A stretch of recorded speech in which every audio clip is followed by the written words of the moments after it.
Of course, the event that transpired due to it, we were proactive in addressing the situation internally and cooperated fully with the league throughout the process and accepted the discipline levied to Coach Jeff Ulbrich and the organization. We are confident in our security policies and practices and will continue to emphasize adherence to them with our staff, whether on or off premises. Additionally, Ulbrich's family is working with the organization to participate in community service initiatives there in relation to last week's matter, end quote.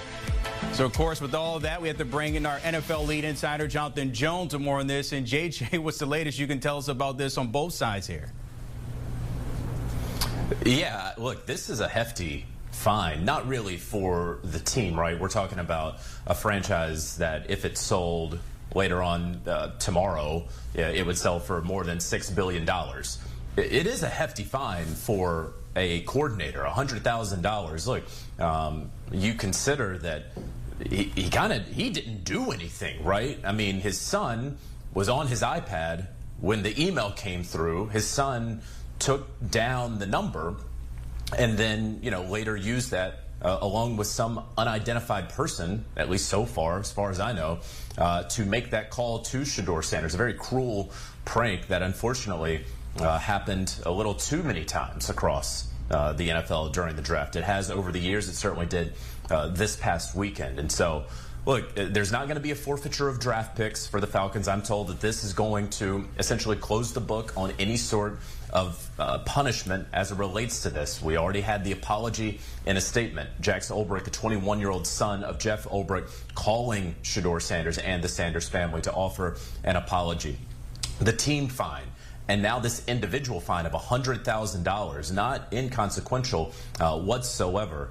So, I think a fairly hefty punishment here for the coach, for the team.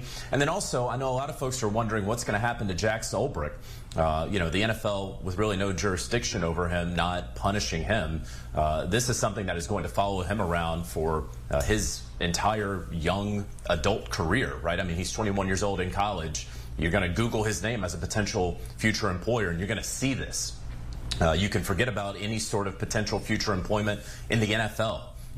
There's going to be questions about his handling of confidential information anywhere that he goes. And then lastly, I would say Berry College, I would assume, could also potentially take some action against a student there as well, like he is. So any number of punishments that he will certainly see in the future directly related to this prank phone call.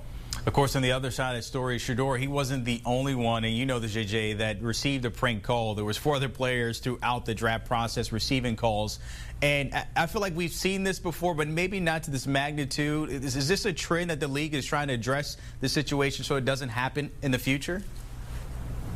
Yeah, so let me tell you what exactly happened with the Shedeur Sanders situation. The league sent out an email with an attachment to basically league executives with teams that had the phone numbers, the draft day phone numbers of really the top prospects, right? Anybody who was going to be on camera, anyone who was going to be in Green Bay for the draft. What then happened after that email was Shedeur Sanders got a new phone with a new phone number that was NFL only. He hadn't passed this around to anyone or anything like that. The NFL then sent an updated email to a larger group of people around the league, and that is the email that popped up on Jeff Ulbrich's iPad that Jax, his son, 21-year-old son, was able to get. And so that is the difference here. It's not necessarily because Shedeur Sanders has a famous father. It's not because he was the story of the draft. It is because it was an NFL-only number that came from the NFL. So as it relates to, I know there are numbers out there, 4 other players who got prank called. I'm actually told there are way more than that. The NFL, while looking into those matters, it's really hard to determine who got those phone numbers. I've had my phone number for many, many years. A lot of people over the years have it or could pass it along to someone. And so, in theory, really anyone could have gotten any one of these college kids' phone numbers through any number of means, open source data or getting it off somebody's phone, what have you. That is the difference here with Shedeur Sanders versus everyone else. And I would just say, to answer your question about what could the league do, I don't know if there's going to be some sort of centralized phone that, teams are going to call from at this point? I truly don't know really what you can do, but certainly because the league has seen a rise in these prank calls, whatever the source, but certainly they are concerned when the source comes from within. I think that the league certainly will spend the next several months leading up to next year's draft, hoping to tighten things up so that this sort of cruel prank, however it comes about, does not continue to happen. JJ, you can rest assured we would not pass along your numbers through these walls. I guarantee you that. We would not be prank calling you, my friend. As always, appreciate you joining us with that news there, of course. Tully has it in my ear, apparently. But when it comes to NFL news and everything, take a look at it. Here's the list of callers that received, hello, you got drafted, but it was just a prank. Shedeur, of course, the biggest name. We heard about it over the weekend, Cal McCord. Others, Isaiah Bond, Tyler Warren was another name that popped up, Josh Cornerly, and Chase Lund there. So a lot of guys, as JJ said, outside of the four, maybe even more receiving calls. And we've seen this over the years. But again, this time maybe trying to crack down if you're the NFL.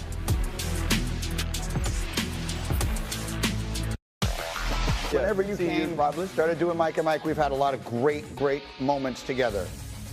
I knew that your son was going to wind up playing someplace in the NFL, getting his opportunity. When I saw it was the Jets, I just about lost it.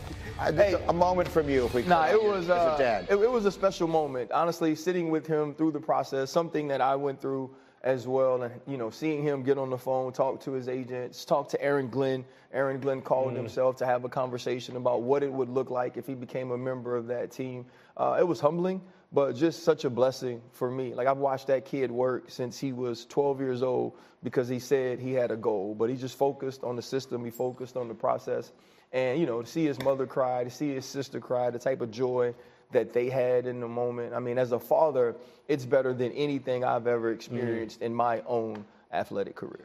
We're so happy for you. We're so happy, more importantly, for him. And I just have 4 letters for you. J-E-T-S. Jets.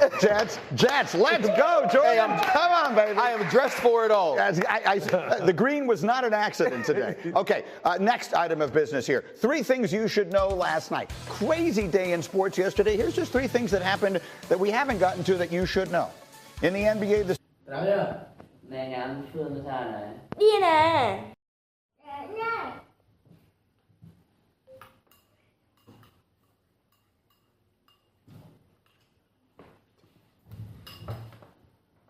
Chào tất cả mọi người, quay trở lại kênh của mình.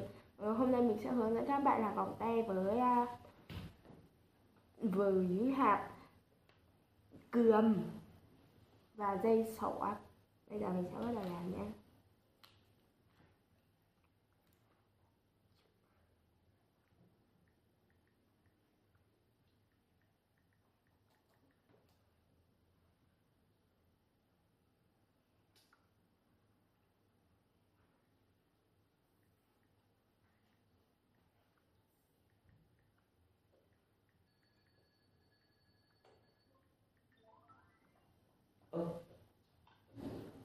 Sao bên em nghe được cái này là cái pin? Ra cái này pin đâu? Đây.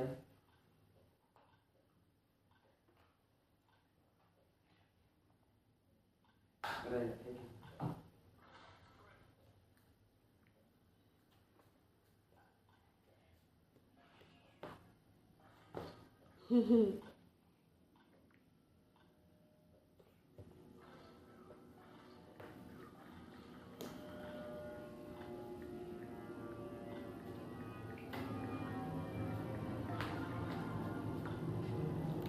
Ê,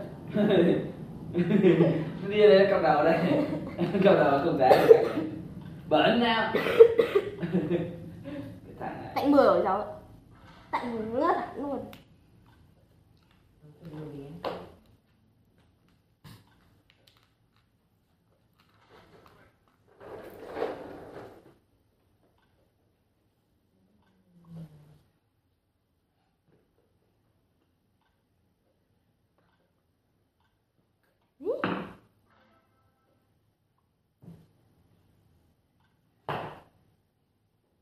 Nhắm gì?